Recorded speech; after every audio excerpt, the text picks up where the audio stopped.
Mahigit 50 taon nang inabandona ang bahay na ito. Noong panahong iyon, kasagsagan pa ng digmaan sa Vietnam.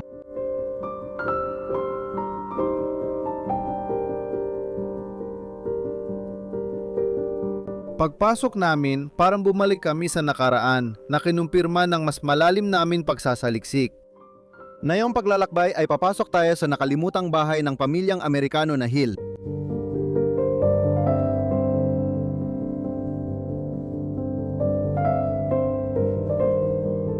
Ipinagkaloob kay Teodoro ang bahay na ito ng kanyang ama noong unang bahagi ng ika-20 siglo at ginawa niya itong tahanan sa mga sumunod na dekada, kasama ang kanyang mapagmahal na asawa.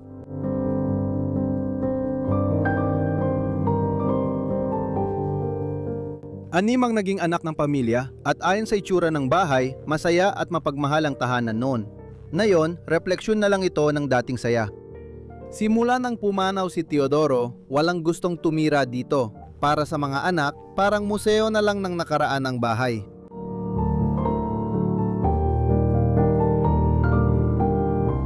Paminsan-minsan ay binibisita pa rin ng mga anak ang bahay upang sariwain ang mga alaala ng kanilang nakaraan. Nananatili ang tanong, bakit nila basta iiwan ang lahat? Samahan kami sa pagsuri ng abandonadong time capsule at pagdiskubre ng mga sinaunang lihim nito.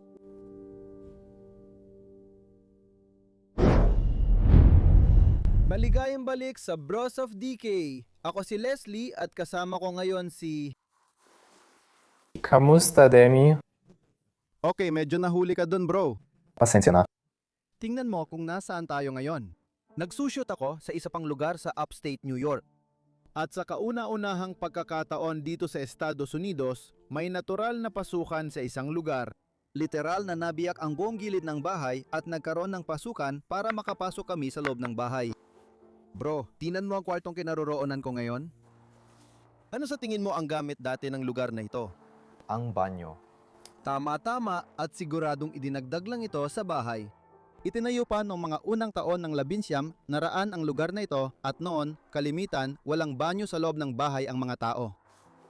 Ipapakita ko sa inyo lahat ng naiwan dito sa banyo. Sige, lumulubog na ako sa sahig. Oo, dapat mag-ingat kasi wala ng sahig. Wala talaga. Nakatayo lang ako sa kahoy na tabla na halos walang suporta. Nakatayo ka sa pader. Oo, tama. Grabe. Tignan mo yan. May parang exhaust fan pa yata sa taas. At ito dati ang buong banyo ng lugar na to. May medical cabinet dito. Oo, tingnan mo yan. At dito, itong bote ay halos mahulog na, muntik nang bumagsak. At pati ang tuwalya ay naiwan pa. Pagkatapos ng 40 taon ng pagkakabayaan, si Jesus mula kay Theodore iniwan ang tuwalyang ito at hindi na bumalik dito. At ang unang kwarto na papasukin natin pagkatapos ng banyo ay ang mismong bahay, pero lahat ng gamit ay naiwan pa rin dito. Pasensya, ano ulit sinabi ko? Kusina. Ang kusina.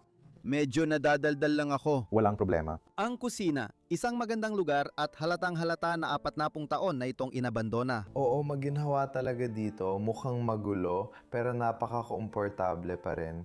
Medyo kilalang lugar ito.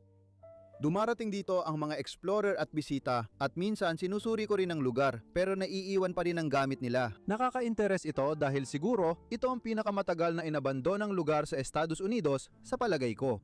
Talaga? Oh, wala pa akong nabidyohan na lugar na mas matagal pa dito. 40 taon na mula nung 1984. 40 taon. Wow. May naiwan pang ilang catalog calendars. Makikikita mo ang 1972. Pero may ilang dyaryo na nakakalat sa buong bahay na may mas huling petsa, 1974. Kaya 10 taon matapos isabit ang kalendaryong ito, pumanaw si Theodore Hall. Pasensya na, natatapakan ko ang maraming bagay. Maraming bagay sa sahig. Ooh. Sobrang grabe talaga, bro. Tapos dito, sa tingin ko may parang drawer tayo. Ano kaya ang dahilan kung bakit may drawer dito sa sulok ng kwarto? Siguro para sa storage, mga normal na gamit lang na pwede mong gamitin. Oo, gets ko. Sige, ano naman meron tayo dito? Kable ng communicator at kable ng doorbell para yon sa doorbell sa harap. Ang dami pang naiwan sa kusina. Huminto ang oras sa 1:30, malamang hapon. At dito naman ang magandang kainan kung saan sina Teodoro Hall, ang kanyang asawa at mga anak ay madalas magkasama pagkatapos ng eskwela at trabaho. Pagbalik ni Teodoro mula bukid, nakahanda na ang masarap na pagkain ng asawa niya gaya ng nakasanayan noon. Isa siyang may bahay at inaalagaan si Teodoro. Si Teodoro ang nagdadala ng pera sa bahay. Malaki na ang pinagkaiba ng mga tungkulin ngayon, pero noon, ganoon talaga noon. Kalawangin na lahat ito. Nakikita mo ba ito? Gatas ito. Gatas yan? May totoong gatas sa latang ito. Ayaw kong buksan to. Hindi. At tulad ng nakikita mo, may laman pa rin ang mga kabinet at ang ilan sa kanila ay may laman pa rin. Ng ilang buto ng karaway at iba pang uri ng pampalasa at pagkain. Dito, kinuha rin namin ang mga lutuan at kalan mula sa bahay. Wow, sobrang Amerikano talaga ng kalan dito. Dani, pahingi ng kamera, ipapakita ko lang ang aparato natin dito. Ito ang pambukas ng lata at palagi kong gustong makita ito kapag nasa iba't ibang lugar ako. Mukhang napaka-antigo. Oo, at pati yung takurenansa ay naiwan pa rin. Anong meron tayo? Nabasag ko ata yung lampara. Hindi, piraso lang ito ng salamin. Sige. Titignan natin itong kamanghamanghang safe na nakatayo dito, literal na nasa gitna ng kusina. Wow. Sira ang kandado. May maganda rin itong disenyo sa harapan. At gusto ko rin na natutuklap ang pintura ng safe na ito. Tapos meron pa tayong isang bahagi dito na punong-puno ng mga papeles. Tingnan natin kung mayroong interesante dito. Ito ay mula sa taon ng Grange Fair ng kanyang negosyo at dito nila binebenta ang mga baka. Ang baka ay $1. Ang bayad sa pagpasok ng baka ay $1 para sa tupa 50 sentimo. Wow. Sige. Siguro ito ang papel mula sa subasta kung saan binenta lahat ng baka at hayop. Wow, 1955. Diyos ko! At nakasulat doon, Ginoo at Ginanghal, sila ang pamilyang dating nakatira dito. Napaka-interesante ng mga dokumentong ito na talagang tungkol sa bukirin at sa pagbebenta ng baka at ito ang mga naiwan dito. Talagang kamangha-mangha. Sige, tama na tungkol sa kwartong ito. Tara na at magpatuloy tayo ngayon. At meron din silang magandang sulok dito sa gilid ng kusina na may mga kamangha-manghang disenyo. Tinitingnan namin ito at namangha ako. Una ko napansin ang built-in na kabinet, karaniwan sa Europa pero bihira sa Pransya. Anong meron dito, bro? Mga gamit. Mukhang mga gamit ito para sa fireplace. Wala talaga akong ideya kung para saan ginagamit ang lahat ng ito. Baka ginagamit nila to para linisin ang fireplace, yung pampainit. Ano yun? Oo, iniisip ko na parang gas heater ito o kung ano man o kaya maingay ito. Oo, ito ay gas heater. Oo, dudurum na gas heater. Medyo kalawangin. Kailangan mag-ingat. May manika ring plastic dito sa itaas, siguro galing sa mga batang dating nakatira rito. Ito ay isang tray ng pagkain. Magandang disenyo dito. Tingnan natin kung merong nakalagay sa likod. Pwede mo itong ikabit sa isang uri ng kariton gaya ng nakikita mo. Oo nga. Akala ko baka pwede mo itong ikabit sa itong upuan dito. Sige, ibalik natin ito ng maingat pare. Dati itong fireplace dito pero ginawang iba na sa paglipas ng mga taon. Isinara na nila ito. Ay, palagi kong gustong makita ang mga boteng ito. Itong isa may laman pang tinta. Sa tingin ko, yan ang pipa ni Theodore. Makikita mo pa rin siyang naninigarilyo gamit yon kahit sira na. Nandun pa rin siya sa bukid na may hawak na pipa habang ginagatasan ang mga baka. Mayroon din siyang sampayan ng damit na dumadaan sa kanyang kusina sa hindi malamang dahilan. Sige, interesante. Gagawin ko na lang. Danny Cold Spot. Ang ganda ng pangalan na yan para sa ref. Talagang parang ref na Amerikano noong dekada 60, masasabi kong para sa imbakan ng karne. Wow, may nakalagay na beach door at freezer chest doon. Tapos, meron tayong maliit na bahagi dito. Danny, dadalhin ko ang camera dun? Oo, ipapakita ko sa'yo ang pantry sa likod ng kusina. Ito ay parang imbakan para sa kusina. Tulad ng nakikita mo, maraming kagamitan na ginagamit niya ang nandito. Ang mga baking forms, lahat ay naiwan dito, pati mga piraso at sample ng wallpaper ay nandito rin. Sa likod pa, mas marami pang cookie molds at iba pang gamit. Wow! Nandito pa rin pati mga gamit sa kusina.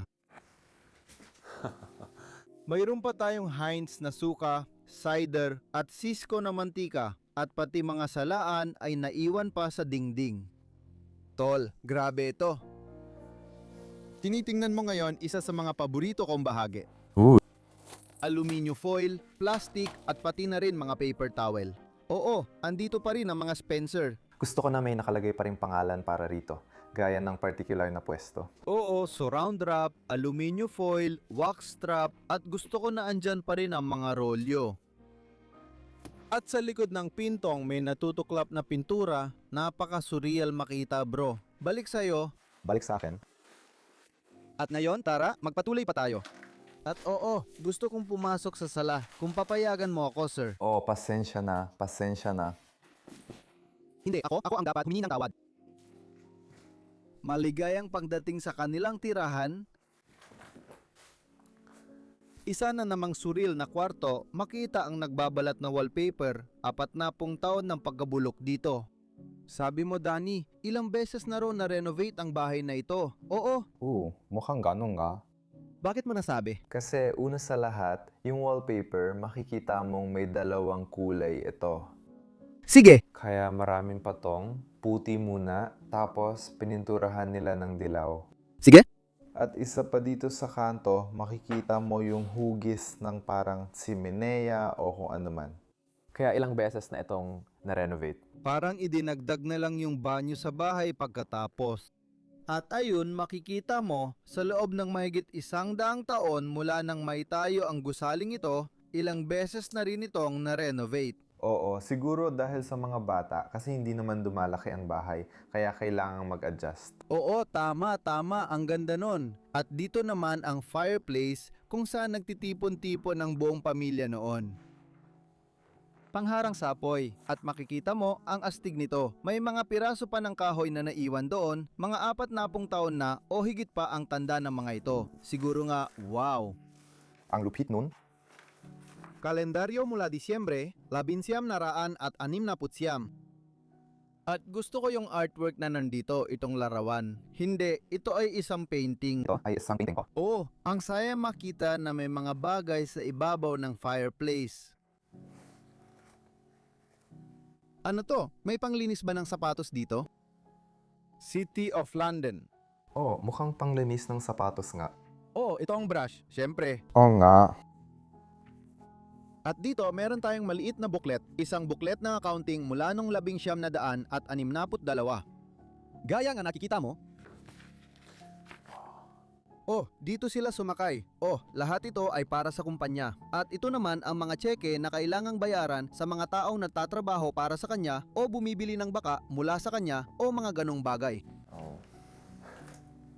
At pati na rin isang bunggo. Naiwan dito, tingnan mo. Sa tingin ko, bungo ng pusa yan. Pero di ako sigurado, parang medyo malaki para sa bungo ng pusa. Sige!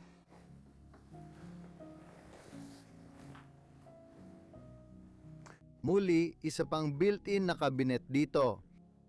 Hindi man ganoon ka-interesante ang laman yan, pero tuwang-tuwa ako sa disenyo ng built-in na kabinet. Naalala ko agad, parang hindi nga ito bahay sa Estados Unidos para sa akin. Oo, talagang European ang disenyo nito. At syempre, may mga antigong gamit din.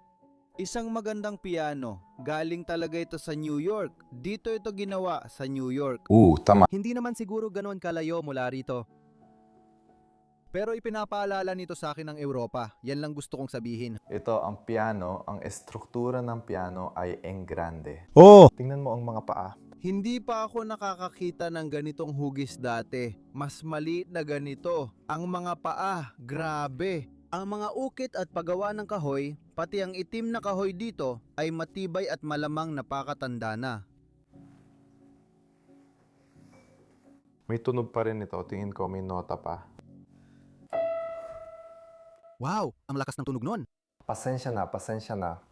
Mag-ingat ka pa rin dahil mahigpit ang mga tao dito sa Estados Unidos sa trespassing. Tingnan mo itong ganda, Danny. Taj Mahal, alam mo, napuntahan ko na yan. Napuntahan mo na rin yan. Oo pare, napuntahan ko na. Tumayo ako sa harap ng gandang mosque na ito. Ay hindi ito mosque, mas parang pahingahan ito para sa kanyang kasintahan. Parang isang libingan. Sige. Maganda ang estruktura nito. Wow. At siyempre, nandito ang bahaging pahingahan, kung saan dati nagpapahinga ang pamilya tuwing gabi. Malamang may tumutugtog nun sa piano at nag-enjoy lang sila sa piling ng isa't isa dito. At pagkatapos, ang may bahay ay nililinis ang lahat. Ang ganda nitong Singer. Sandali, Singer na vacuum cleaner. Oo, tinitingnan ko yung brand tapos sabi ko, ang Singer. Gumawa rin pala ng mga vacuum cleaner ang kumpanyang iyon. Ang mga makinang panahi ay gumagawa rin ng vacuum. Hindi ko alam yon, pero napakatanda na ng vacuum cleaner na ito. Isa itong vintage na gamit, vintage talaga. Pero gusto ko talaga ang mga yon. Grabe. Yun pala ang sumusuporta doon. Oo, yun ang sumusuporta gamit ang tubo. Oo, pasensya na. Ang ingay nun. Sige, ilagay natin ito ng maayos dito, tapos magpatuloy tayo sa susunod na bahagi ng bahay na ito. Danny, napansin ko katabi ng sala ang basement. Tara, pasukin natin. Uy, pasensya na. Sobrang namamanga ako sa nakikita ko. Mukhang homemade pa noong araw itong battery system. May 12 volt na battery system at 1.5 volt na battery system ayon sa nakasulat sa gilid. Makikita mong gawa ito sa bahay, mano-mano. Wow, siguro hindi nagagana yan ngayon. Ingat ka, tol, pasok tayo sa basement na to.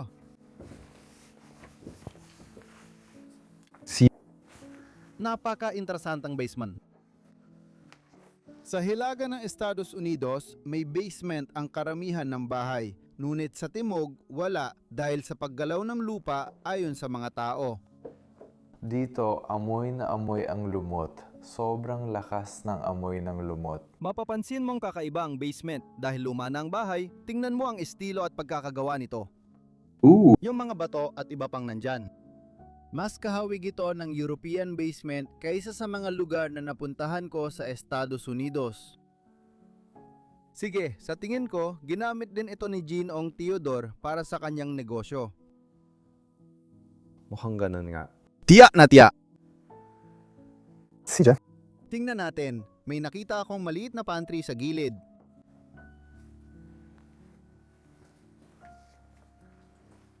Ito ang storage area. Tingin ko, dito nilalagay ang tuyong pagkain at iba pang katulad nito. Makikita mo na ang mga garapon ay nakakalat pa rin sa sahig. May mga palayok, kawali at nandito pa rin ang lahat ng gamit. Pahingi, Danny, may papakita ko. Tingnan mo ang sistema ng kuryente sa loob ng bahay na ito. Wow! Hindi ko pa ito nakita dati. Grabe! At sa tingin ko, may natitira pa. Itong bote, hindi, ubos na talaga. Wow, anong klaseng basement to mga kaibigan? Oh, may naiwan pang maraming pintura at iba pang gamit. Gusto ko ang tradisyonal na disenyo ng mga kahon. Ito ay isang lalagyan ng plaster para sa pagtakip ng mga butas. May babaeng naglalagay ng plaster pero kamangha-mangha talaga para sa akin ang vintage nitong itsura. Danny, in love na agad ako sa lugar na to. Mga 30% pa lang ang naikot natin. Marami pa tayong makikita. Sobrang ayos lang. Balik tayo sa taas siguro.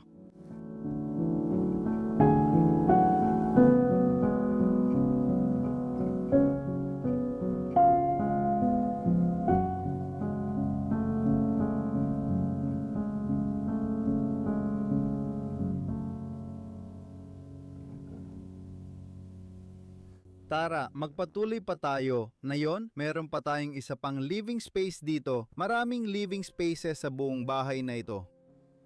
Ibig sabihin, dinisenyo talaga ito para sa maraming tao sa loob ng lugar na ito.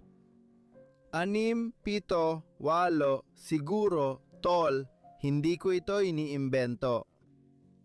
May diaryo talaga dito na nagsasabing ang eleganteng Belgian endive. Nakatikim ka na ba ng ganitong putahe dati? Hindi. Tawag namin dito ay wheat loaf sa Belgium at ganito talaga niluluto ng mga tao sa Belgium. Ganito laging niluluto ng nanay ko para sa akin tuwing umuwi ako mula sa Estados Unidos, siguradong ito ang ihahanda niya. Iyan ay isang pahayagan tungkol sa pagkain. O ba?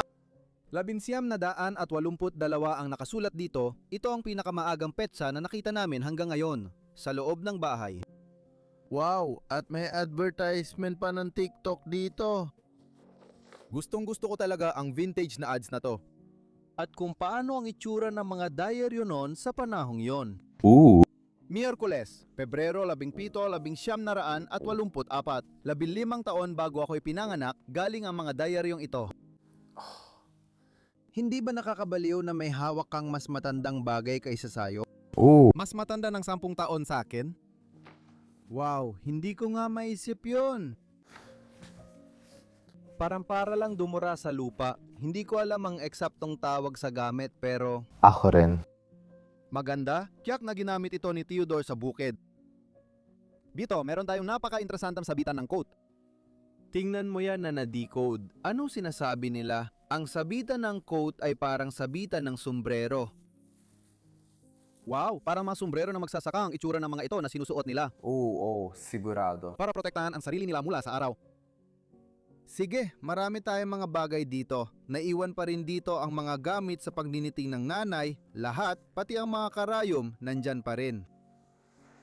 Wow! Ngayon meron tayong ganitong mga uri ng painting dito. Iceland Modern Child Millie Christian, binili sa Hawaii. Siguro ito ay mula sa biyahe nila sa isla ng Hawaii, bahagi ng Estados Unidos. Sige, dapat pupunta rin tayo doon. Sige o Danny, ang daming mga nakakatuwang bagay dito. Manhattan Cocktail. Nakaka-interest yan. At sa tingin ko, lumana ang larawang ito. Mula sa Manhattan. Itinatag. Wow! Sige, napaka-interesante talaga ng bahay na ito. Ayun, nandoon. Pasensya na. Pasensya na, anong nakita mo? Nakita ko? Oo, ayokong palampasin to. Tingnan natin. Demkins in New York, 1936. Ano kaya ang mga taong ito noon? Maaari mo bang ipakita? Oo, siyempre. Hindi ko alam. Hindi rin ako sigurado tungkol dyan. Sa tingin mo ba ay parang Parlamento o kung anuman. Hindi parlamento, pero parang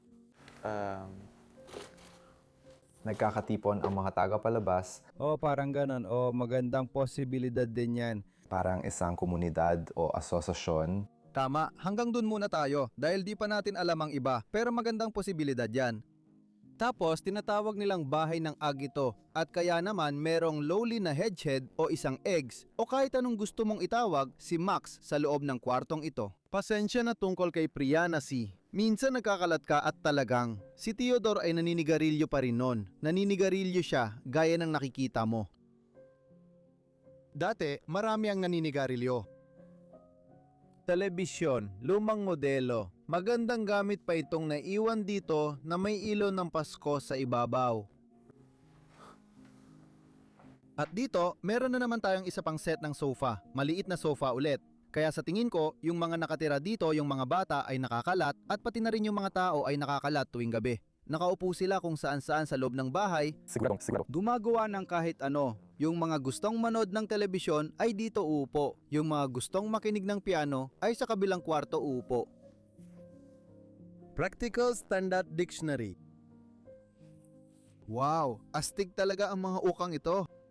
Ipasok mo ang daliri mo dyan. Wala pa akong nakitang ganyan sa libro. Ay, grabe. May diksyonaryo tungkol sa lahat ng bagay na may mga larawan. At dito mismo, napunta tayo sa tamang pahina na may mga kulay para kay Theodore. Sige, at may nakasulat pa nga dito. Mahirap itong basahin, pero ito ay mula pa noong 1929 sa New York. Grabe, sobrang nakakabaliw. Sobrang nakakabaliw. Nandito pa rin ang maraming postcard na natanggap nila sa paglipas ng mga taon. Mukhang ito ay mula sa makasaysayang gusali, antigong bagay at paglalakbay sa iba't ibang bahagi ng mundo. Ngayon, wala na silang laman sa kasamaang palad. Wow! Di ba nakakabaliw yon, pare? Umuumbok palabas ng pader ang wallpaper.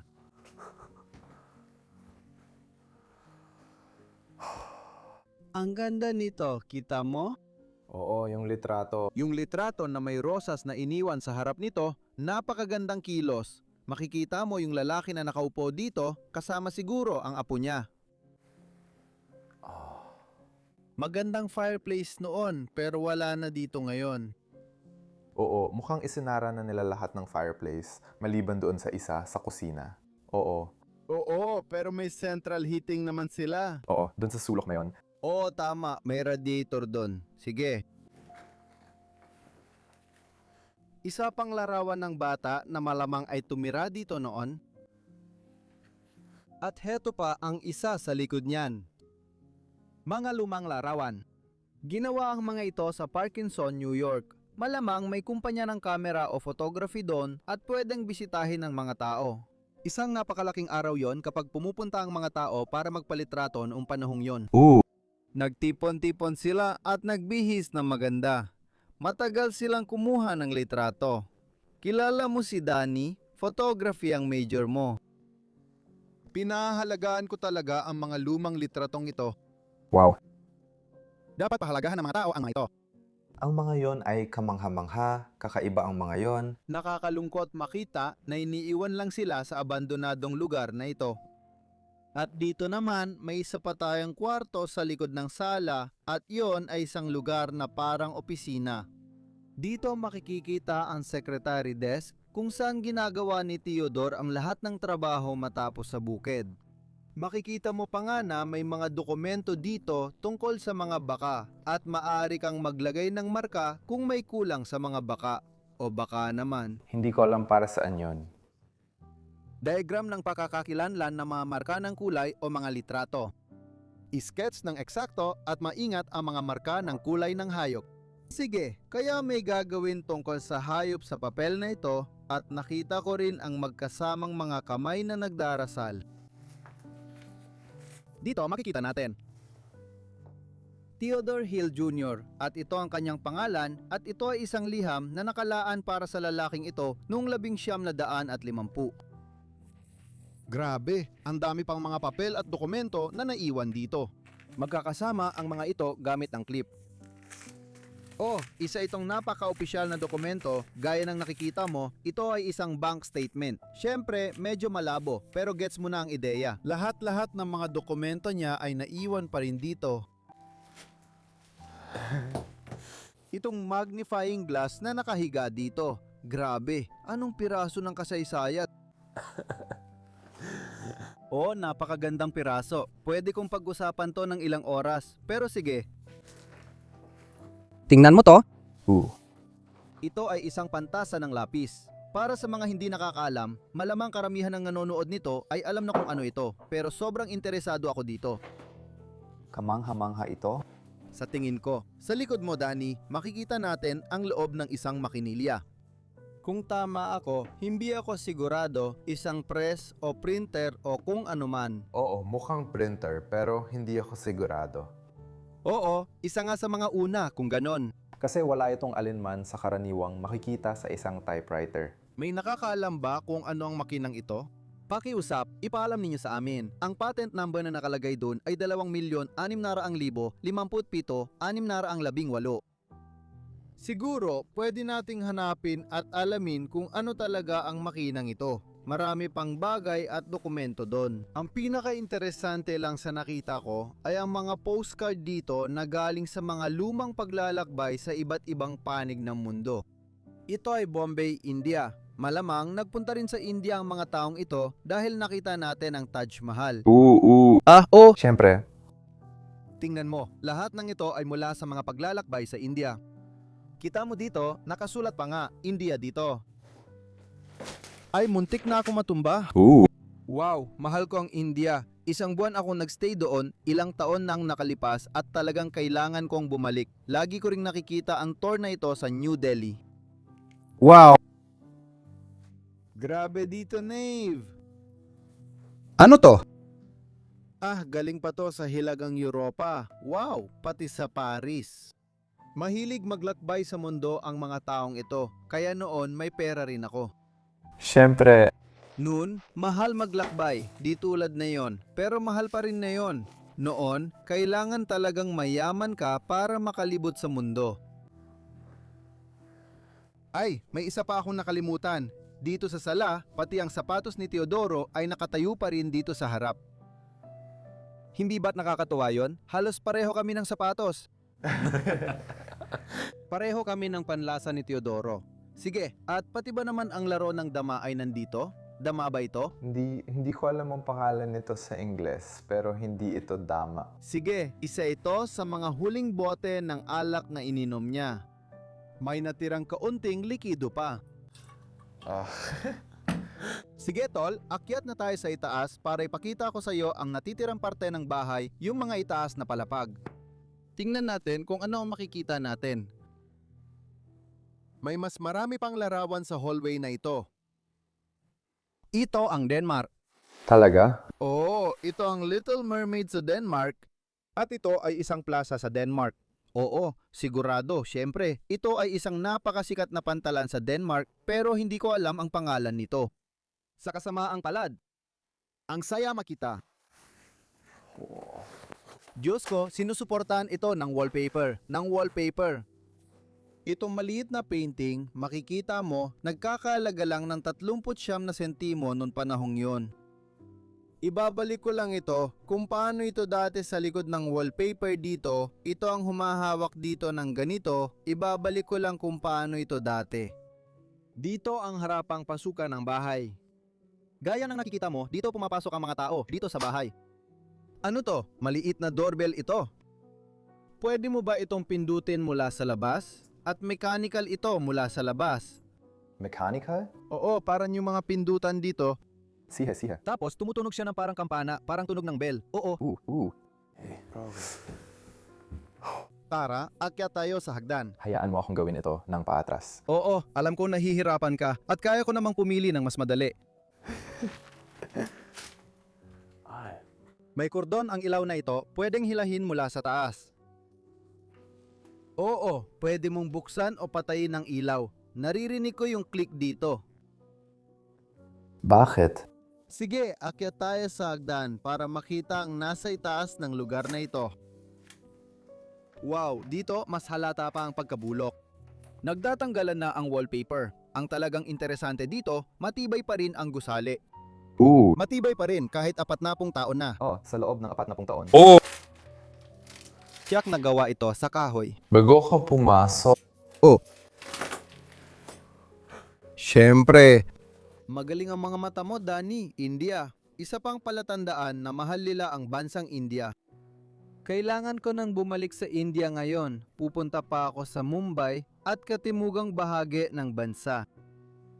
Maligayang pagdating sa unang kwarto. Sige, base sa lahat na nakikita natin dito, masasabi nating ito ay dating kwarto ng mga bata. Napakaliit, may maliit na kama sa bandang ito. Gusto ko rin ang disenyo ng kama. Galing ito sa The New York Times, Danny, noong 1962. Alam mo, ang New York Times, syempre, tama. Oo, syempre. wow. Ito ay isang patalastas para sa pagpunta sa Hawaii. Ay, sobrang pasensya na. Hindi ko sinasadya yon. Sino ang mga turistang ito? Sino ang mga turistang ito? Itatanong ko pa lang kung bakit kalahati nito ay itim at puti at ang kalahati naman ay may kulay. Napaka-interesante ng tanong na yan. Napaka-interesante talaga. Dito makikikita si Theodore kasama ang kanyang mga baka at alagang hayop sa bukid. Malamang papunta sila sa subasta at parang subastador itong nandito. Tingnan mo ito! Naku, malamang yan ang asawa niya sa India sa harap ng Taj Mahal. Oo nga, grabe. Diba? Yung litrato na yon ay... Ang mga larawang ito sa loob ng lugar na ito ay talagang kamangha-mangha. At ito siya ulit. May pangalan ba sa likod? Hindi pa natin natatagpuan ang pangalan niya. Maliit na drawer o vanity o ano man ang gusto mong tawag dyan. Isang salamin? At itong sitting area ay may magandang painting. Kakakita ko lang ng painting. Tinitingnan ko lang kung gawa ito ng isa sa mga miyembro ng pamilya. Pero hindi nakasulat doon ang hall, iba ang nakalagay. Gusto mo bang tagayan kita ng alak, Denny? Hindi, salamat. Naibuan pa rin dito ang bote ng alak. Ang laman nito ay parang pulang alak, mapulang alak sa loob. At dito makikita natin Wayne trademark made in the USA. Wow. May sulok na upuan doon. Nakaka-interest. Akala ko nung una ay parang safe ito sa ibaba. May radyo pala talaga doon. Wow, ang ganda!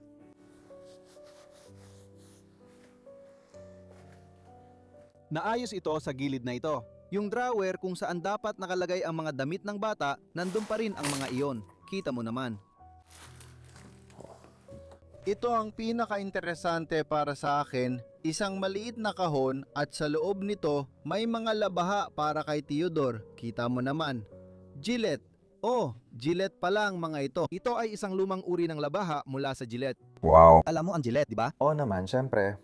Ang kilalang brand na yon na gumagawa ng pang-ahit sa mundo. Dito may packaging tayo. Malamang ilang dekada na ang tanda. Grabe. Nakakabigla, nakakabigla. Pareho ang larawang ito sa nakita natin sa ibaba. Parehong gusali pero magkaiba ng grupo ng tao sa harap. At dito makikita natin. Cornell University, 1916. Palagay ko, handmade ang kalendaryong yan. Oh, mukhang ganun nga. Tama, sigurado. Oo, Sigurado. Mga larawan mula sa Universidad, 1916. Mahigit 100 taon na ang lumipas. Danny, napagtanto mo ba yon? Oo, may yung sinabi mo, kung iisipin mo. Mahigit 1 siglo na ang nakalipas. Talagang naglalakbay ka sa panahon. Kapag pumupunta ka sa mga abandonadong lugar na ito, parang humahawak ka ng mga sulat kamay na liham na hinawakan ng mga taong nabuhay noon. At sa tingin ko, ito ay mga maliit na kupon mula sa dyaryo, makikita mo, o walang disenyo. Ibaliktad mo. Sa tingin ko, itong artikulo sa balita. Oh, Hindi ito ang kupon. Pati grocery store, sabi dito. Oo, pero putol-putol ang mga bagay. Sa tingin ko, balita na ito. gusto nila yung balita at artikulo na yon, malamang.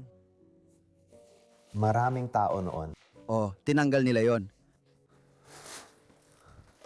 Lampara na walang ilaw, patungan ng lampara. Gusto ko ang mga umiikot o natutupi na pinto na papunta sa susunod na kwarto. Sige, buksan natin at pumasok sa maliit na kwartong ito.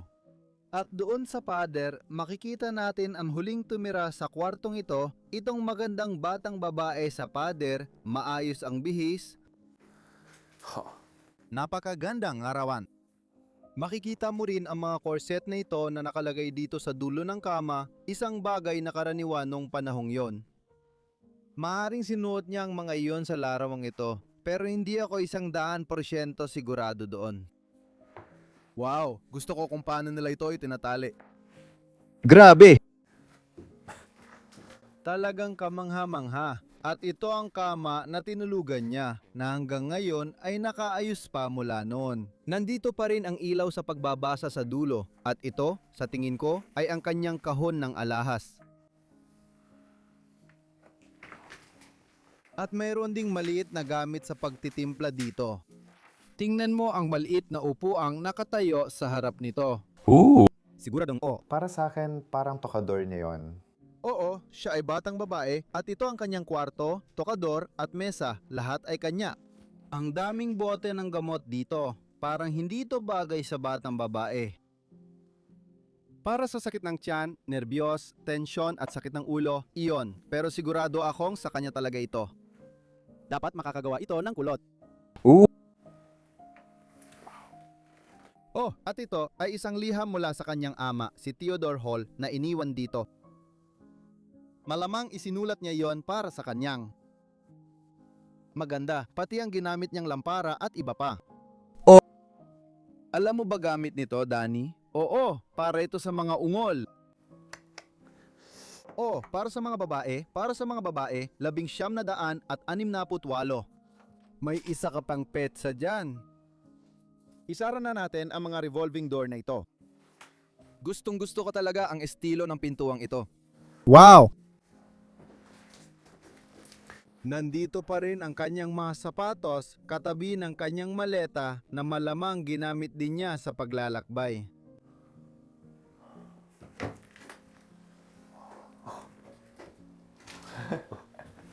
Gusto mo bang maglaro, Danny? Mga raketa ng tennis. Oo! Wow, hindi ba't mga raketa ito ng squash? Squash? Tinitingnan ko sila. Gusto ko ang pagkakagawa nila. Hindi ako sigurado. Hindi ako naglalaro ng sports, nag-e-explore lang ng mga lugar. Sa tingin ko, luma na itong raketa ng tennis. Oo, sigurado. At syempre, yung drawer sa tabi, mas maraming bote ng kamot sa ibabaw. Sige, nasa hallway na ulit tayo. Alam mo ba ang ibig sabihin nito?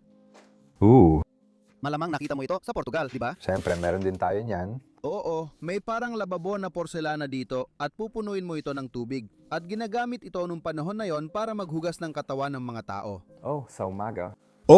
Tama. Sige. O may banyo sa itaas dito. Ipapakita ko sa'yo kasi masyadong maliit para sa ating dalawa. Oo, Sige, mauna ka na. May bathtub sila dito, walang shower, tapos katabi lang ang toilet. Nandito pa rin lahat ng mga gamit nila sa pag-aayos sa loob ng cabinet.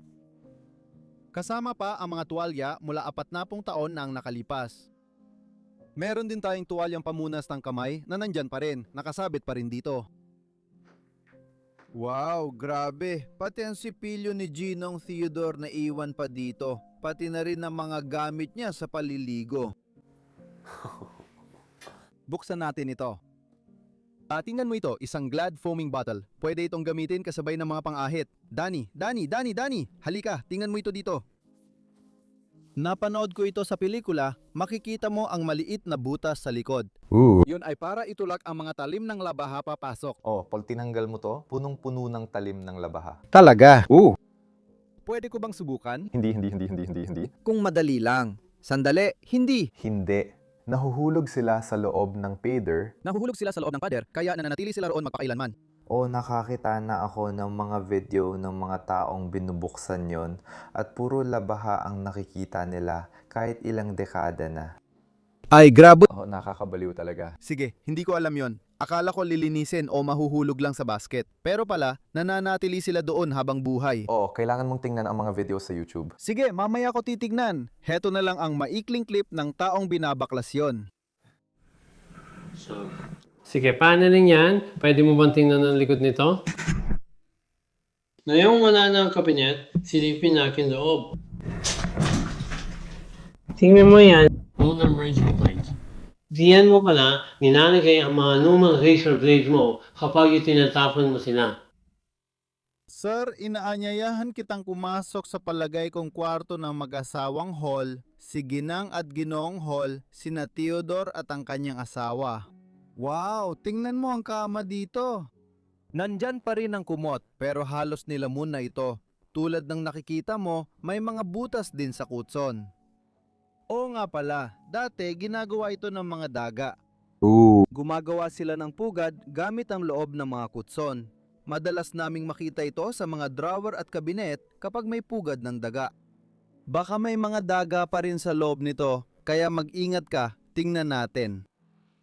Nabubunggo rin namin ang kamera sa lahat ng bagay. Nandito pa rin ang nightstand na nakatayo. At dito, may parang maliit na figuring porselana. Oo, parang isang lalaki at isang babae, kaya maaring ito ay mula pa nung araw ng kanilang kasal. Oh, sigurado. Araw ng kasal. Ang saya makita, wow! Larawan sa tabi nito na may natutuklap na wallpaper. Dito, makikita natin ang likod bahay ng lugar. Napakalaki talaga ng kanilang likod bahay. Sige Danny, balik sa'yo, ikaw na ang bahala. Oo, yung salamin na nakatayo dito.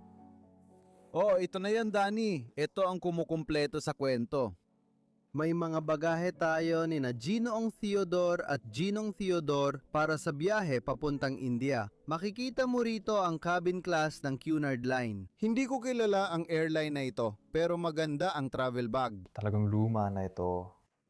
Bunggawa ito sa balat, sa tingin ko oo. Kaya siguro ito umuurong. Oo, sobrang tuyo nito ngayon. Grabe itong kwarto na to. Dati, ito ang kanilang kabinet. Tignan mo yan, ganyan siya magsara. Walang dami. Sobrang kakaiba. Itong mga kahon ng saging na nakatayo dito hanggang ngayon, lahat ay natutumba at nasa sahig. Bakit tinatawag na kahon ng saging? Ano nga ba ito? Isa lang itong kahon na gawa sa kahoy para magdala ng kahit ano. Tatawagin ko itong kahon ng saging. Sige. Indian River, nakasulat diyan. Sige, baka galing ito sa isang palitan mula sa India. Indian River Fruit ang nakasulat dito. Sa tingin mo may negosyo sila sa India? Ganon din ba iniisip mo? Oo, pero bawal magbenta ng baka sa India. Sagrado kasi sila doon. Siguro ibang negosyo tulad ng prutas, halimbawa kalakalan ng prutas, o mga ganong bagay ay posibleng ginawa nila. Malaking negosyo talaga ang prutas at pampalasa sa India. Maganda ang fireplace dito at may mga dekorasyon sa ibabaw nito. Gusto ko talaga yung painting natin sa itaas.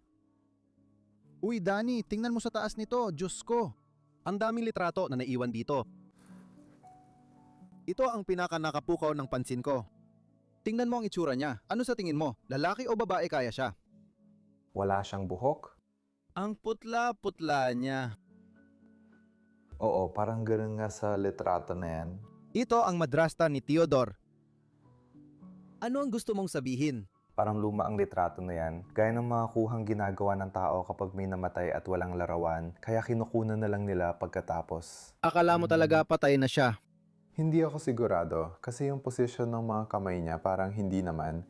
Pero yung kabuuan, ewan ko, hindi ako sigurado. Grabe, narinig ko dati na kinukuha na ng litrato ang mga patay bilang huling alaala ng mga tao sa kanila. Hindi sila nakapagpapicture noong buhay pa sila. Kung madrasta siya, malamang ipinanganak siya noong unang bahagi o kalagitnaan ng 1800. Oo, luma na talaga ang litrato na yon. Oo. May ilan pang mga produktong pangkatawan at pang-ayos sa sarili na naiwan dito sa ibabaw at may mga natirang gamot pa rin. Wow! Ang ganda! Sige, isa pang built-in na cabinet dito. Literal na may bomba sa likod nito dito. That's na beer, oo, gawa sa Holland. Sabi dito sa label. Napakaluma ng disenyo ng bote na to. Oo, sigurado. Gawa sa Holland. Nasa Estados Unidos ka na, pero nakakakita ka pa rin ng mga gamit na Olandes. Sige, next na kwarto, isa pang silid tulugan. Anong inaasahan mo? Maraming tao ang natulog dito, napakaliit na silid tulugan. Ganon din, katulad ng nakita nating gamit ng ibang bata na hindi na ginagawa ngayon. Pero oo. Mas mukhang moderno ito kaysa sa iba. Mas moderno. Oo, kasi yung kama ay talagang... Mukha talagang kama ng ospital ito. Tingnan mo yung bakal. Oo, talaga. Maaring ito ang huling kama ni Theodore na ginamit niya nung huli niyang araw ng buhay. Denmark. Ang daming artikulo tungkol sa paglalakbay dito sa bahay na to. Denmark, India, ano pa kaya? New York tuwing taglagas. Mahilig talagang maglakbay sa buong mundo ang mga taong ito. Sige. Gustong gusto ko itong timbangan. Vintage na timbangan. Ako pa rin, yung dati kong doktor nung bata pa ako, gumagamit ng ganito. Gustong gusto ko kapag ina-adjust niya ito. At para sa Ganito rin ang lola ko. May pabigat siya na ginagamit sa pagtimbang ng patatas. kaya talaga o Ooh! ginagamit talaga yan para sa isang bagay. Tingnan mo yung tinirintas na artwork sa pader. Stephanie, Maganda siya. Oo. Medyo matapang iyon. Sige, ayan na, nakikita na. ito ang pugad ng daga na sinasabi ko, gawa mula dyan. Pasensya na. Kasi, nagdadala ng sakit ang mga daga. Galing pala yan sa loob ng kutson. Hindi ko talaga alam. May natutunan kang bago araw-araw. Dito tayo papasok sa isa pang bahagi ng bahay, isang maliit na daan na ginawang kabinet bago pumasok sa bahaging ito. Ang pintuang ito ay papunta sa attic na pupuntahan natin sa huli, pero may ilang kwarto pa dito sa itaas. Naku, pasensya na, pero puno ng gamit ang sahig. Kung maririnig ninyong may naapakan kami, nasa sahig lang yon. Oo, kalat-kalat ang mga gamit sa sahig. Hindi ko alam kung anong klaseng kwarto ang pinasok ko. Makikikita mo na maraming sinturon na nakasabit dito, siguro parang storage room o kung anumang ganun. Mabuti kang tao. Maraming gamit lang na nakakalat sa sahig. Oo, tama ka. Sa tingin ko, ito na ang huling kwarto na pwede nating pasukan. Muli, isang maliit na kwarto. At ito ay galing sa bukirin ng Hill Farm. Wow! Hill ang apelido, tama ba? Paulit-ulit kong sinasabi na hall sa buong video, pero hill pala talaga. Oo, pasensya na. Ngayon ko lang nakita sa litrato, sa sulat at dito rin. Hindi ko napansin na mali pala ang sinabi ko. Ito ang plaque mula kay Ginoong Theodore na ilalagay sa harap ng bukirin para ipakilala ang kanyang kumpanya. Hill Farm. Hill Farm. Maganda ang pangalan niyan kasi maburol-burol ang bahaging ito ng New York. Totoo. Wow, ang huling kwarto. Oh, parang ito yung palayok na gamit sa pagluluto ng mahiwagang milaga sa loob. Oh, Dito, sa loob ng kutson, ginagamit nila ang mga buhok kaya masasabi mong sobrang luma na ng kutson. wow, halos wala nang makikita sa kwartong ito.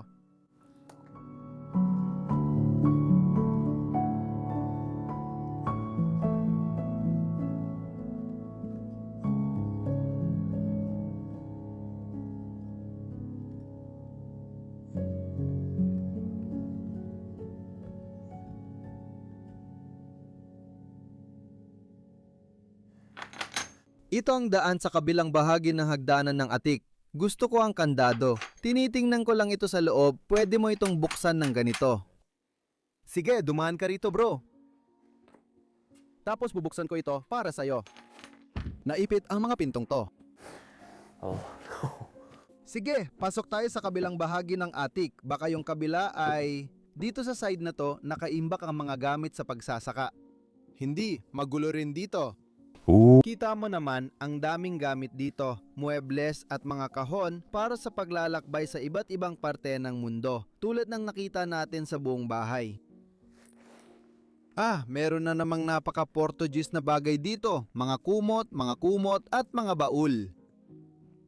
Tuwing makakakita ka ng mga baul sa Portugal, palaging puno ito ng mga kumot. Sige! Maligayang pagdating sa atik, Fairbanks Gold Dust Washing Powder. Sige! Interesante ang kahon na ito. Gusto ko kung paano ito ginawa at ang disenyo nito.